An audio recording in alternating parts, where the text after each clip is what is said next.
And beginning our broadcast, when you're an ag producer, the bottom line is always at the front of your mind. But what do we do to keep our farms profitable in the long term? Market Journal's Maddie McIntosh has more on this story. In the ever-changing world of agriculture, it can be difficult to plan ahead.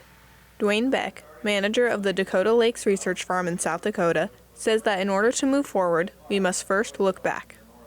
Yeah, it's really more of a look at where we've been in agriculture. We've only really been growing crops for 10 or 11,000 years on purpose. Before that, we were hunter-gatherers and things. And why have we gotten to where we are? Because we've got to figure out where we're going. If we keep trying to do what we're doing now, it just isn't going well. A lot of it from an ecosystem standpoint and economic standpoint. And, I mean, one of the little tidbits is Washington and Jefferson and Hamilton were exchanging letters in the late 1700s saying if we don't do something to better care for our soils in the eastern seaboard, we'll be forced to move westward to find soils that aren't degraded. The Louisiana Purchase, you know, is just like, oh, well, okay, we don't have to fix our problem because we got more land out here. And we're kind of out of land now. We just keep kind of throwing Band-Aids on and hoping that the patient will live, and maybe we need to go back and say, what do we need to do? In order to start the healing process, Dwayne says we need to get to the root of the problem and start asking, what happens now? Well, the big one is ecosystem degradation.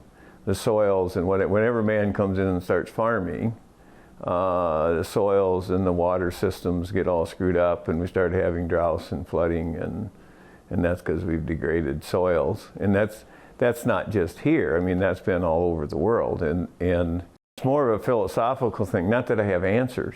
I have questions. Like, do we really want to do this? And how much energy do we use to do this? And what happens when the energy goes away? Or, you know, half the corn produced right now in the Midwest goes to ethanol. What happens in 25 years if we have electric cars? And we don't burn ethanol. See, it's some of those like, oh gee, now what? While the questions still remain unanswered, Dwayne has started working on his own solutions at the research farm, including growing his own fuel. The native prairie would be our guide. And so what we're trying to do is not export stuff. The native prairie didn't really export stuff, and it didn't have to import stuff.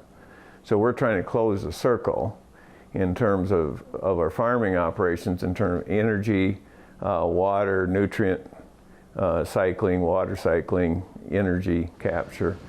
And so making our own oil is one of those. Now I can sell that as human edible oil also, canola and flax, or I can burn it if I need to. If I can get rid of having to burn it and have a solar powered tractor, that'd be great too. And Dwayne believes that by learning from the past, we'll find the answers we seek by rethinking the questions entirely. What that tells us about where we should possibly be going, it may mean totally reevaluating some of our concepts.